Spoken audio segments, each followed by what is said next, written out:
BJP की anouba Leingak koi lakpada KUKI MLA sing yaoba yabagi fibam da leire KUKI shu group ka MLA singa punna mifam pangthokre hariba mifam du kari karamba pausing mifam du da khanakibagi haiba khangdraba su akhoi yanaba kharadi puraklamba yai haibagi thajaba aduga mari naba pausing asi tonga tongan ba pauchi si thang pholi assembly fawba yaoba khoi yaw naba invitation pira fawba yaudna leire kraba KUKI yogi MLA sing asina koi public government se da yaung na bugi fibam amada lakpa si osa kamaining ba masigi development je osa gi mining da sahi ani ga thamanga tul phajala ba sahi ahum phaga dor du gumba KUKI terrorist mari drug mafia singi lan Manipur ya ji election si koi loidri inautan sing ko na host loidri koi adum awas thiang nangaga hojik Manipur gi community ma particular mai community ma ngasi bhaw te koi gi no free movement de den naman ngasagi falana ngasagi buffer zone adu zone da zone khayim dana ngasi then ako punsi mahingam de sing hai tare ko adubu yam nungai basi sai area si yam nungai basi kaino hairaga di KUKI gi leiriba MLA sing gi oiba wakhalon mogi oiba ngasagi fire natraga moina loriba ongang sangang moina tawhi ma thok thok mayam je amuk hana koina recall toru yeng matamda host koina haijin ningi dana masi tare tara thona koina ne da ya giro yebako KUKI gi MLA sing na ngasi loriba role si tasengna ikoi tare tara thong ne da ya giroi KUKI gi MLA sing si sakar sembada yaugadra natragna masa resign tawgadra masa resign tawhongadra haibagi oiba dugumba yam akan mai instruction ama ikoi adum press amadi ngasagi Facebook page kai dokun thenagi badum ui ko madulite yauri si KUKI MP kotu nungdu ITLF suspension of school leiba magi ngasagi ka haini terrorism KUKI terrorism kulai paiba chana paiba KUKI terrorism drug mafia sing moi kungi chief village chief sing kana MLA khare ya mohut sindana koi pangthoi khodoi gaina dum khoi dum ui ko mana disu dum mati paper yauri si KUKI NP Manipur kotu ITLF suspension of operation should labor KUKI khulai paiba group sing leader sing should laitaba KUKI khulai paiba group sing leader sing ko adiden KUKI MLA kharagi manungda MLA tare yauna pangthokhiba conference amada adu KUKI volunteer sing women society or CSO gi mam palli hai tare ko mayam palli aduna leiriba mayam jing si ekoina yengba yari si kare haini hoskhaja KUKI lupsing basingi loina maksuna yauki chawrakna mi chama ga yankhai hena suruk ya hena sti paper to porter fonge ma ko moi yauk draga di government assembly sunga ma yadabra ko hangjaringi question ji ko hosu hangjaringi ji ko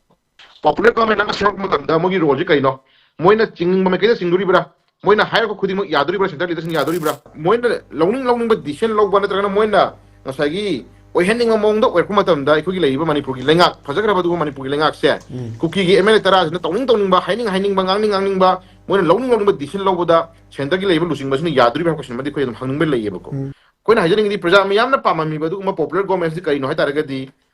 as soon as possible thaba oin on thopi rakanda host ko leiri problem khudi maksi athu matam da loshina na bhona bi badugi oi badugum government ko pamje bagi wane ba hoji titangai fadana as per norms ki matungina February ki tara hum doi baki manungda kai ko sarkar ama sem da taraga di masana as per law ki matungina masana as per norms ki matungina February ki tara hum doi ki mamang da government ama sem da taraga di masana leiri MLA sing ji dissolve ko kanda new fresh election ama tawna bagi damak sem sana ki banatana makhata na di khoi sang da badi yadong mandre ko KUKI ge MLA tara na ngasi popular government ama sem matamda MLA sing yaung na balemna re yawning magi intention pira isa takpadi something kari gum sai area si da kari gum khara magi tongan ba ngasai gi yanaba na traga na magi tongan ba khara ngasai sai area si da ngasai gi something give and take ko give and take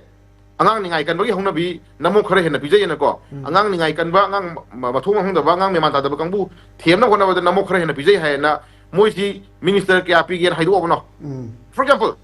oira pe okta be diti center meter koi assumption tori ni ko sarkar semba sogan loi sarkar semba yaroi yauroi ga na makho pon nganga ma moi singina ngasi sarkar semba da koi yaurani ga hai isna ta ko di moi give and take lei yo me am kari moi da opportunity ka ge pi ya bai room ma tham ba no ga be question ma hang ba lai ba ko ka su kai de lei riba adugumba Manipur thugaya pa ma kangbu singina Manipur thugaya pa ma kangbu singina amuk minister gi post mayam boxil laganda mogi apama mayama pisila matungda amuk Manipur thugai roi habadu di tasinai koi madui potsu lai KUKI MLA singina hain mam sange bako ahan bada whatever moi yanadana mogi oi bang sagi takum thokpa bimam thokpa package mayama pigira na tragana mogi minister mayam pigira pining ba pigira sunu kasukai dire to first thing Manipur thugai badi yararoi thugai roi haboi di moi hain mam sange bako posko Manipur Thugai na khata no more koi tawjara roi kai je hayo msang ye ko aduna ta nang sai gi Manipur Thugai na khona ri ba kangu sing ji thiam na khona matam da aso so key post ko key post minister mayam bisela kan tam kar haini moi thiam na khona bududi minister mayam osila matung da madugi lagu phan mayam duna amuk nongoi maru nongoi ko drug makon sajan na hojik mayam tawre da na hojik singi area da sing pakta na maning taw na hojik popi thari mayam je low acre kya no chamri kya no si khabar da yaw tawi ko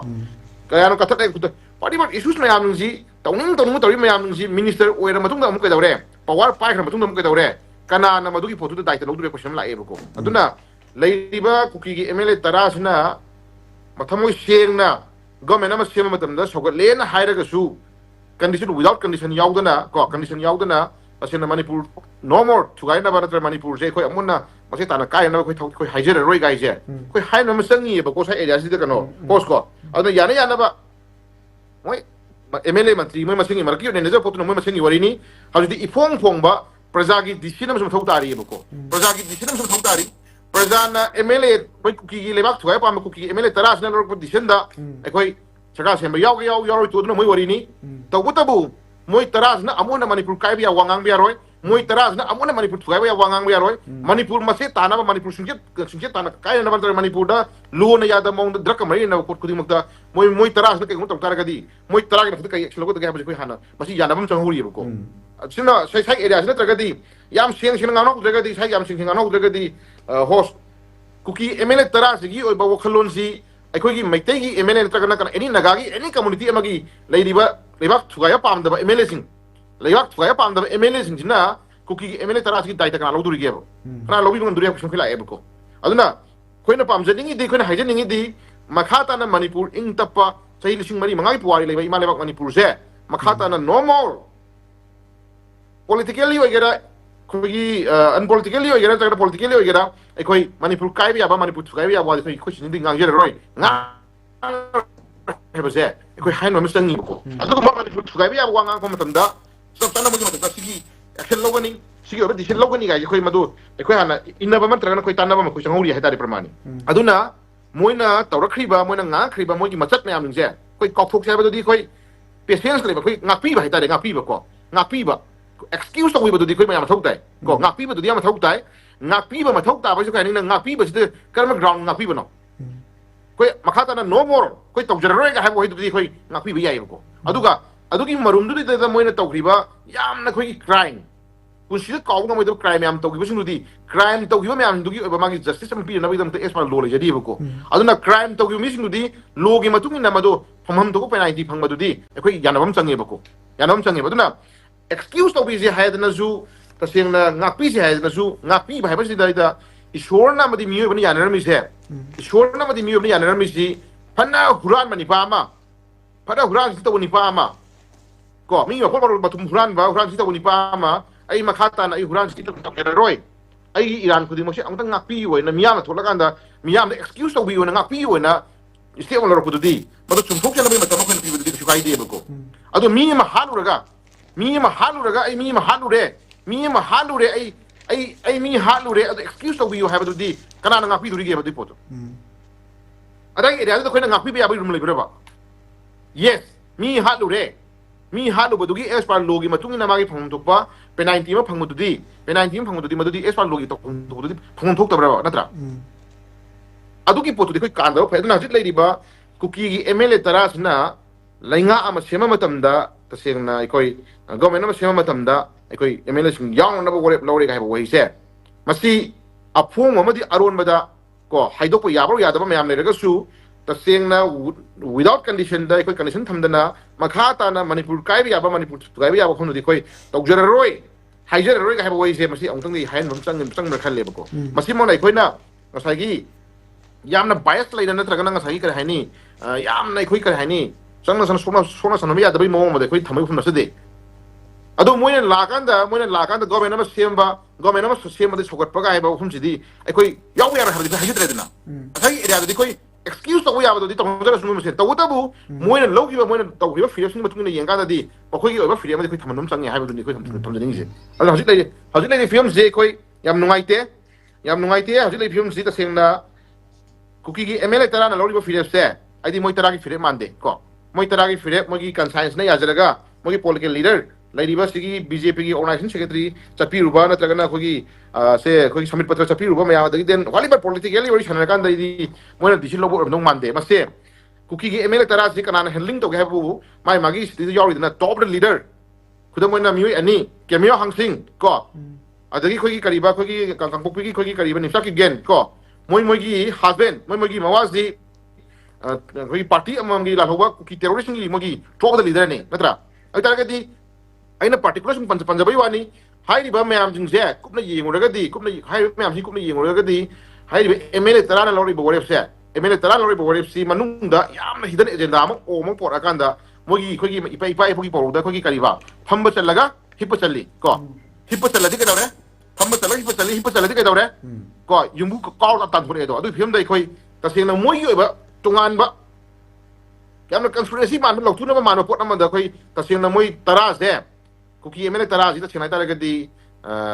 thaoina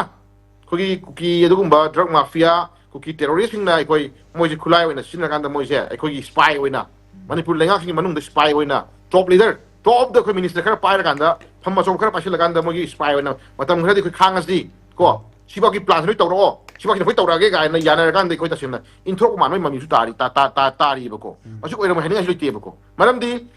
makho pokna ngang iba MLA sing masana resign to we have a post stage or resign to the MLA ki post kallaga ko MLA ki post kallaga including adu ki minister ani yaw rini ko le pa hokki kali sakki minister pai rini ko minister oi mo sing do sunda mission mayam hat pa no maina ka pa ko bom tha da ba missile ka pa adagi drug ki ba lan mayam thasla ko mayam ni manumda ai koi saungna re na mayam to holaga sunda kan kai dawre minister oina online da ko online na sign to dona ko na development program thala dana ko na पैसा budget पीजना खोतना मैं तो तरी ngata nebako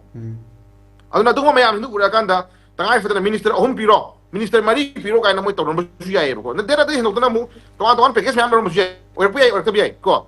sun imagination mo di angang ningai kan basita bu mo na to ndi ningai ji di apabudi ora moro dinako aduna dungo mayam ning ji ta singna kuki terroristing kuki drug mafia singna plan tawraga dugum bang sagi Leingak se tu tu kai ya na ba ke dugum planning ma to thajal ibra ha sun koi chingdang ngam de bamram di kuki MLA tara se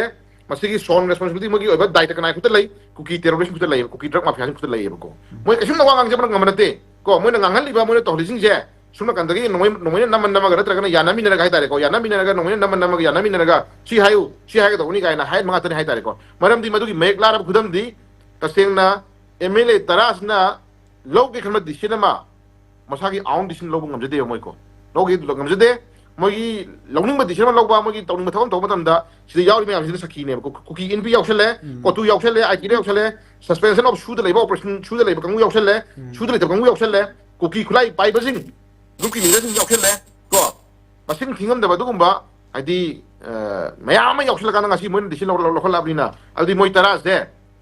kana gumba kharagi adugumba tawbanga ma kharagi planning plan amgi manungda hawoina spy oina thajila ko adugumba manipur government se manipur Leingak se koi makata na kayo gudo haimang ngam da pura mo de koi yausalo matam khala ngai rabani tawna rasi yenga si ga haiba yo da koi enam da changsel abra haiba sun koi chingda ngam de ko aduna kuki MLA tarana sarkar semba sarkar ama popular government ama semba da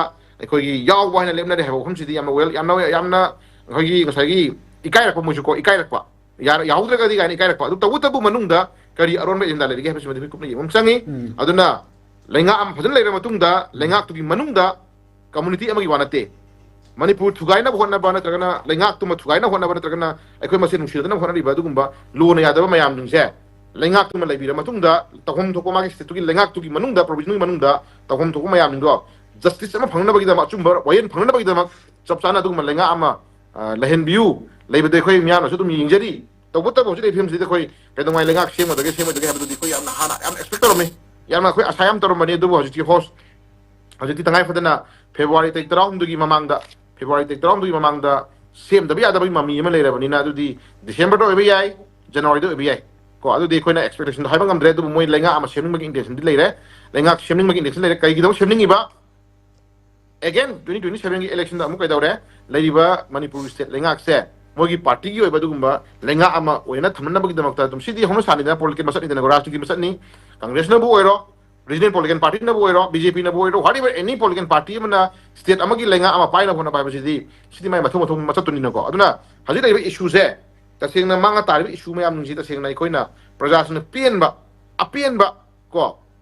excel lo ko apien ba na traga nang sai ya pathu matam da ikoi oroshi na man lak na bai lambi mo ko ubu di tapna tam sung kau thona re haji lagi prajasna ge ba decision kai logo da ha ba gi fiat tam de la ani lakserani ko lakserani to na ju se Leingak CM gera CM oira popular government CM gera CM oira adubu miyam na pamba gaina koin propaganda hai to busiti miyam na pamba popular government na amani moina miyam na thili liba posin amani ko aduna ya masa seng na masa khaina ko miyam na pamba popular government karama popular government no gaise isa isa da question khra hangna biu hang ni ko duna lenga aman la kan da koina lenga aman la kan da moi masingi nungai na bagi lenga CM biu habna sede ko lenga aman la amatung da 21st century ni Manipur gi maning hangri posak se mamang am sakap ya na bi da mata sapsana dugumba phajaba lenga ama sapsaba dugumba sagi mapung phaba lenga am oina bi pandam du to honbi haiba phum du ne du nei phem se kuki MLA taragi oiba decision se koi yam kupna yengma sangi post ko yam kupna yengma sangi tarai na koi na masin sai area si dang sagi koi kai ni yam lai na ta disi lobodi phatte adubu sawningam badagi moina lenga ama se mada yaning magi intention la ICBD yam fai adubu without condition ko condition thamdana adu no more Manipur sugaiba amu hana sugaiba thok tok jera roi Manipur gi integrity kai na thok tok matam de koi isani yajre ha bo hismadi koi hayan mama chang rai basmadi ai koi apamala ya ha khamjagi ham raw